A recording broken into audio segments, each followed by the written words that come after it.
First up, the World Bank has charged Ghana to restore public finances at a credible and serviceable position over the long term in order to facilitate debt reduction. It also wants the country to pursue structural reforms, particularly in the energy sector, address the imbalances, putting a lot of stress on the economy. Speaking at the 6th Ghana Economic Update, World Bank Country Director Pierre Laporte said implementing economic reforms is critical for Ghana. The face of these challenges going forward, what will be most critical is for Ghana to restore fiscal sustainability, to allow it to reduce its debt going forward to a more sustainable level. Ghana also needs to continue to pursue structural reforms. For instance, in the energy sector, the imbalance and the financial issues are causing a lot of stress on the fiscal framework, so addressing these sectoral reforms will be critical, but at the same time on the expenditure side of the budget to take measures to improve efficiency of spending. But focusing on fiscal sustainability alone and too much of a drastic adjustment may be harmful also for Ghana, and this is why the country needs to focus on other areas, and in this case we have selected youth employment as a special theme. Today, Ghana's youth population is 36%. And over the last 30 years or so, despite several policies having been introduced to address the youth employment issues, the challenges remain. What needs to be done is policies should be introduced that will increase opportunities for youth through several means. One such area is to increase access to finance, which is a major constraint to development. Another one is to provide opportunities for SMEs to grow. For instance, the Africa Continental Free Trade Agreement is a perfect platform that will enable not just Ghanaian but African youth in general to take advantage of the opportunities that this initiative will bring. Besides that, government should continue to look at other aspects of support for youth, including digitalization. We have many initiatives for startups that are coming up all the time, and a lot of them are focused on technology. So technology provides an ideal platform for government to support youth. That was World Bank Country Director Pierre Laporte. Meantime, the International Monetary Fund has signaled its intention to support Ghana's proposed enhanced domestic program aimed at stabilizing the economy. This was captured in a statement issued by the team after its one-week data gathering exercise. Meantime, parliamentary correspondent Kwawu Asante has this report on the meetings. Officials of the IMF held talks on Tuesday first with Vice President Dr. Mahmoud Bawumia before heading to Parliament to meet members of the Finance Committee. According to JoyNews sources, the fund is seriously concerned about the country's debt position and will undertake a debt sustainability analysis before agreeing on a deal with government. The minority side of the committee had raised issue with government piling on debt and tasked the IMF to ensure a deal that would not worsen the country's debt position. It also emerged at this closed-door meeting that the earliest government could hope to get a deal with the IMF is at the end of the first quarter of 2023. The IMF also raised issues about the country's international reserves and tasked both sides of the political divide to find means to shore it up. The IMF team in Ghana is expected to wrap talks with various segments of the political class next week, after which Finance Minister Ken Ofori-Atta will present to Parliament the 2022 mid-year budget review.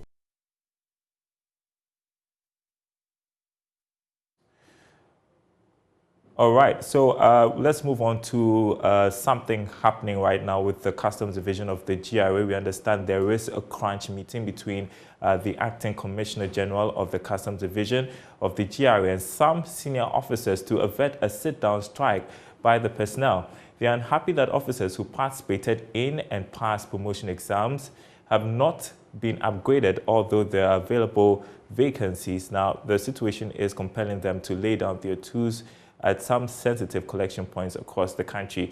JoyNews' Michael Ashale is following that for us. He joins us over the phone with the latest from that crunch meeting. Michael, is that meeting over yet? Can you hear me, Michael? All right, I'm not too sure we have Michael Ashali on the line. We'll try to establish. I'm here. All right, I can hear you, Michael, now. So is that meeting over? Hello? Michael, is the meeting over? Yes, the meeting is over. The commissioner in charge of the customs division just left here. Colonel Retan Kwawu. He just left here after speaking to the media. Essentially, was here to listen to the complaints of the personnel, the senior staff especially, and then again to give them assurance that the GRA, together with government, are willing to look into their demands and also come to an agreement with them to solve some of them. All right. What exactly are the concerns of the customs officers? Daryl, can I come in with a question? I was asking what exactly are the concerns of the customs officers? Yes, so especially the senior staff here, their concerns have been that many of them have been eligible for promotion for between 4 to 8 years, but that has been difficult for them over the last 12 years. 3 to 4 years. Okay, so 3 to 4 years. So every 3 to 4 years, you actually qualify for a promotion. Some of them have been waiting for that opportunity 8 years, 10 years, and 12 years. So really, that makes the big part of their agitations and the difficulties that they've had. But the commissioner has come here and he says that he's heard their pleas, he's willing to work on them. Okay, we know that for some time they stopped working, we are told, over the past 12 hours. Is that the case? And what has been the impact of that on activities over there? Yes, so in terms of figures, what I've been given so far is that in the month of June alone, they made more than 16 million Ghana cedis. And that is even minus the export. Export gave them about 13 million Ghana, so that brings 73 million Ghana cedis.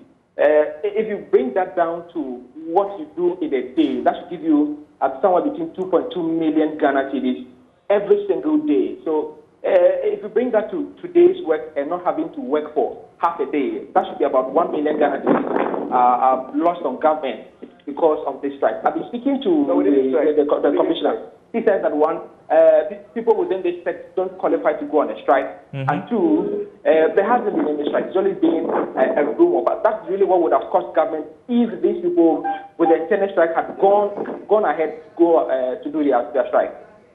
Okay, so is it our understanding that the issues have been resolved, and for now we are not going to see them back on a strike? Yes. So again, on the bit of the strike. So the customs division, I think they were not on the strike, but the freight forwarders, the chairman was with me not long ago. He tells me that some of their members at other points of payment were not able to do that because they were refused that. So that would have been a difficulty for them. But now that seems to have been resolved. The chairman said it's been called that some of the people have started working. So right from the meeting here, it looks as though there's a willingness from these senior staff of the customs division to begin to do some work. All right. Thank you very much, Michael Papaniashali, there reporting on a meeting between the acting commissioner of the Customs Division of the GRA and some senior officers to avert a strike. Now, it's the second day of the Risk Summit Africa, where organizations are being to factor risk management in their strategies as the business world evolves. According to Acting Chief Risk and Compliance Officer for MTN Ghana, Winifred Seto-Smith, antagonists of digitalization cause increasing cyber attacks which hinder the development of companies. She admonishes organizations to invest in cybersecurity to fully enable them benefit from digitalization. Here's more from the summit. Risk Summit Africa, the two-day event held by Innovari, a management consultancy and technology services company, seeks to highlight the importance of risk management and creating risk culture in companies, especially amid growing cyber attacks. Yes, Acting Chief Risk and Compliance Officer for MTN Ghana, Winifred Seto-Smith. As we focus on digitalization, we're trying to make things easier. Let us also not forget that the bad actors are also trying to make their business better. So that what we see is that cyber attacks will increase. People will want to capitalize on how we do things, make things easier by digitalization to also increase cybersecurity. So what we should try to do when we are digitalizing our processes is also focused on how best can we make sure that we have all those security measures in place. First of all, the fundamental control in cybersecurity is access control. We have a lot of dependencies on third parties, our people, and on the infrastructure. How do we make sure that we are focusing on the key controls that will protect us from bad actors within our digitalization programs? Enterprise risk management consultant Na Adokokujo emphasized that a resilient company is one that involves risk management in their strategies. It's so critical for organizations to ensure that risk management is embedded across the organization over their processes and their systems, because what's the essence of having a strategy when you don't think about what could go wrong? If something goes wrong, it impacts your reputation, it impacts your bottom line, and I think that you could get derailed.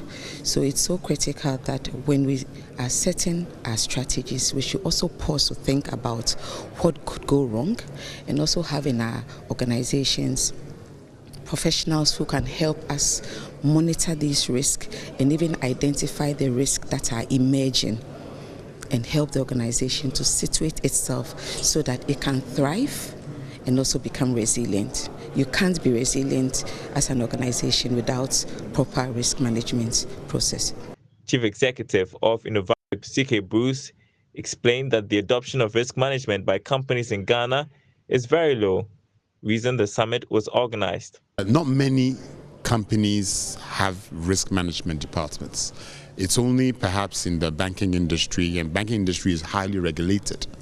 So you would see that it is part of a requirement, of a regulatory requirement, which makes them set up risk, departments. So the relevance and the adoption of risk management is still quite in early stages, I would say, in Ghana. So it's important that we ensure that it is adopted more and more by all enterprises in all industries. Well, turning now to World PR Day, public relations practitioners around the world are dedicating today, July 16, to recognize and celebrate the importance of public relations. In light of this, PR professionals are building a unified global agenda towards making the world understand and utilize PR better. The theme for this year's World PR Day is centered on the tenets of trust, truth, and transparency. Global Media Alliance is organizing an industry-led thought leadership event on public relations to mark World PR Day. Ghana is one of the few countries in the world that has given this day high-level industrial recognition. And joining me is Emma Winani, Chief Director, Global Media Alliance. It's good to see you to the market every 2 weeks. On the marketplace. And happy World PR Day, I should say. All right. And so for how long have you been practicing PR, Emma? And just give us an idea what PR practitioners do. That's for the education of our audience. Okay, so nice to see you again, and thank you for hosting me today and for celebrating World PR Day. Like you said, Ghana is one of the few countries that has taken up this day very seriously, and I'm really glad that Global Media Alliance, where I work, has also put aside some time to celebrate our colleagues in the industry. So let me start by saying exactly what PR is. So PR is the dissemination or the management of information between, let's say, an individual or an organization and its public in order to influence public perception. So we usually hear that, oh, this person has really bad PR or this organization has really bad PR. It means that the way the public is perceiving them has not been done in a proper way. So as professionals, our role is to be able to communicate what our brands or organizations or companies would want their audience to be able to achieve. And we do this through various ways, working with colleagues like yourself in journalism, through storytelling, through crisis management, or even brand reputation. So PR is very holistic. Well, I know PR has evolved over time. So how would you describe PR in your time? In my time, PR has moved from being just traditional storytelling about a brand to involving more digital aspects. So we are working right now at the moment with a lot of digital media. I know that, even right now we are using digital media to be able to communicate to your audience. So PR has evolved in the sense that we are trying to see how we can be able to use technology. We can be able to use certain tools to make our work easier. In the past, a lot of media monitoring, for example, was done manually, where you literally have to listen to the radio 24/7, or you'd have to be reading the newspapers to be able to get your hits. But now we have certain PR tools that have come up that have made work easier for us, because we also have to be more efficient in meeting our client goals. So I love that PR has become a little bit more technologically placed, and it's evolving in the way that as professionals we also need to be able to build our skills and competency to be relevant at the specific time. Emma, how valuable is PR to economic growth? Is there a linkage anyway?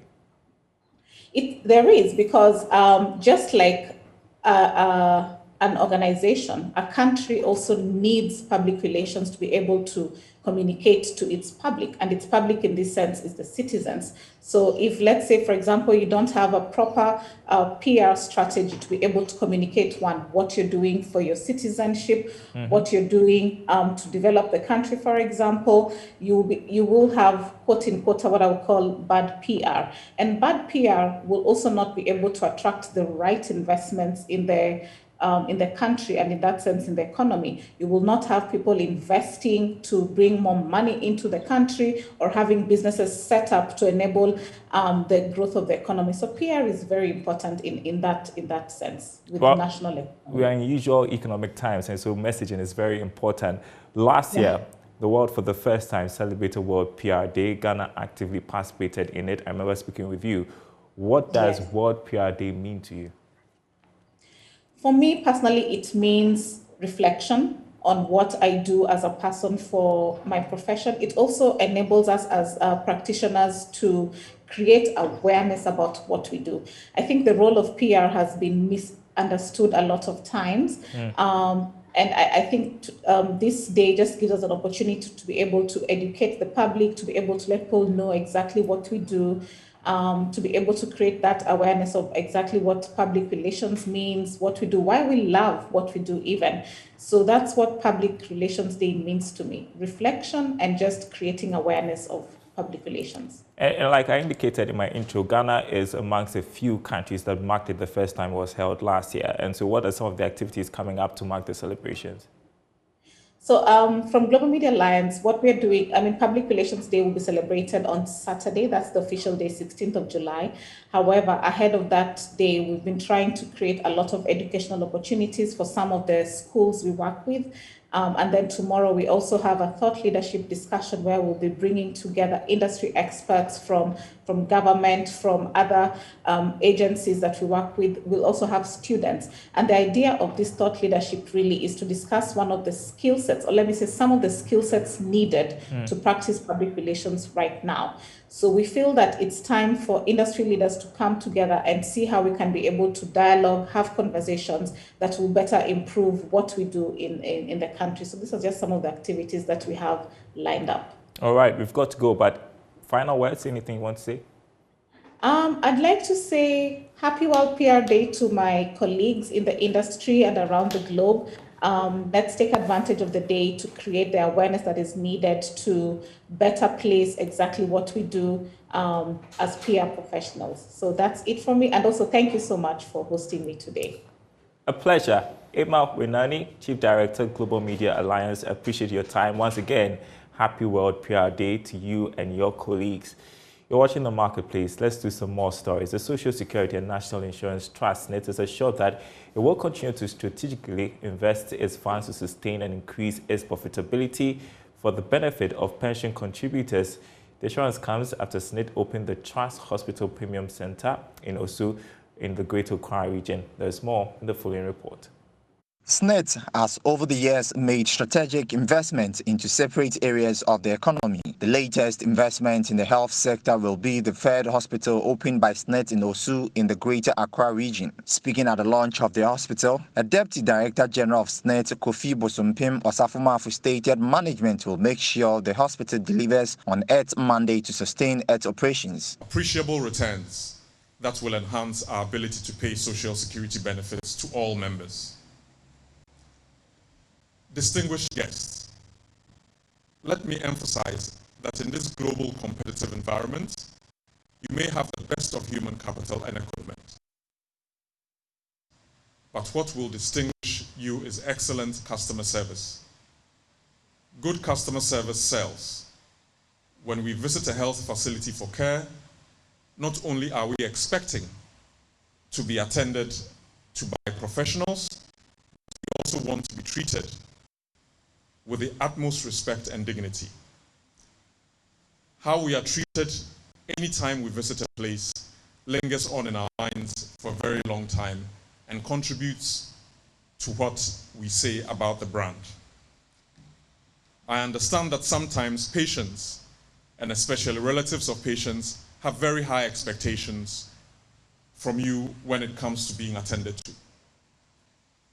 We may push you to the edge, but you have to be accommodating and handle every situation professionally. On her part, the Chief Executive Officer for the Trust Hospital, Dr. Julina Oye Ahmed, said the 30-bed pediatric extension ward facility is born out of necessity to serve clients to the end of their care journey and for quality aftercare. The project team, in collaboration with renowned real estate company, the Nest Realty, ensured this amazing edifice you see here today was built in less than a year. A well-measured sense of urgency was attached to making this facility a reality under a year, with the main goal being the provision of quality, affordable, and value-for-money healthcare services. This premium hospital is a 3-in-1 facility built to ease the high pressure at the 3 primary hospitals in Osu and our 5 other clinics scattered across Accra. So this is the main building. The pediatric extension is in front, and this is our well-stocked boutique pharmacy. Next, the 2022 edition of the Ecobank JoyNews Habitat Fair has been launched at the Ecobank head office in Accra. This is the 13th edition of the event, which seeks to give various stakeholders the opportunity to explore the real estate market. Dan Saki is Managing Director of Ecobank Ghana. He spoke at the event. Together to make sure that every Ghanaian can realize his dream of owning a house. But for that to be complete, then I'll add that where you bank also matters.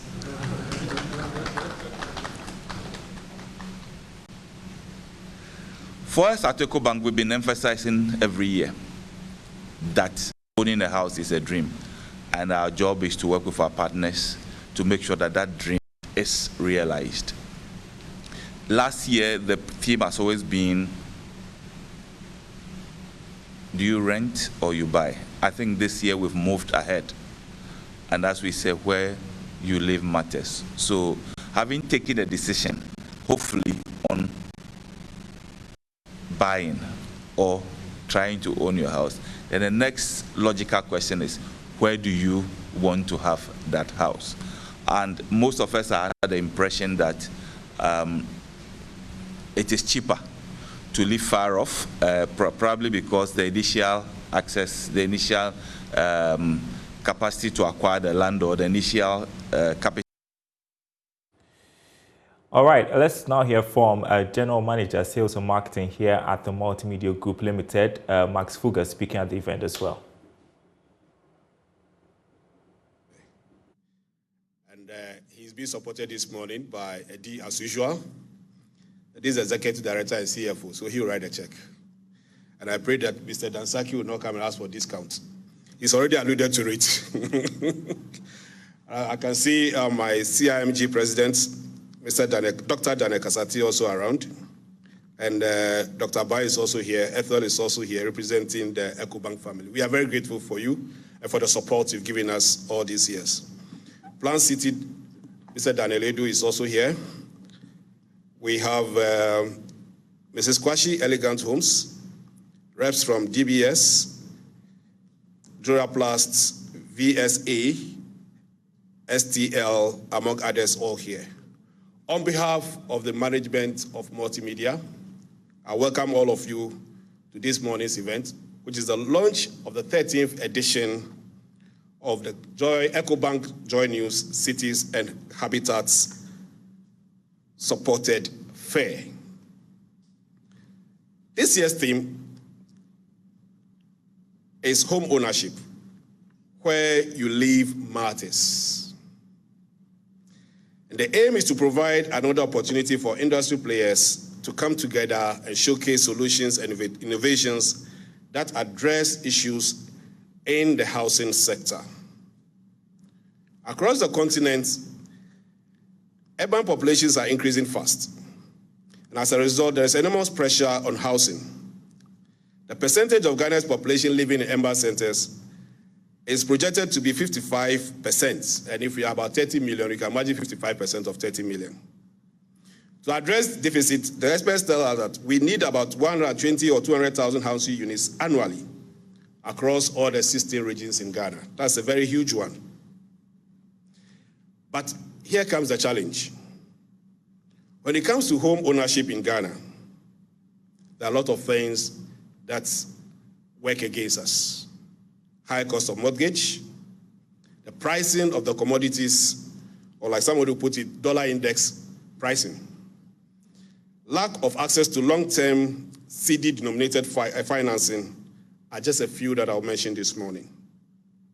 It is gratifying to note that our partners, sponsors, exhibitors have various exciting solutions to many of these housing problems. And I'm grateful Ecobank said, while we are saying where you live matters. Max Fugard, the General Manager, Sales and Marketing at the Multimedia Group and the Marketplace. Thanks for watching, everyone. More news on our website, myjoyonline.com/business. We will be back same time tomorrow.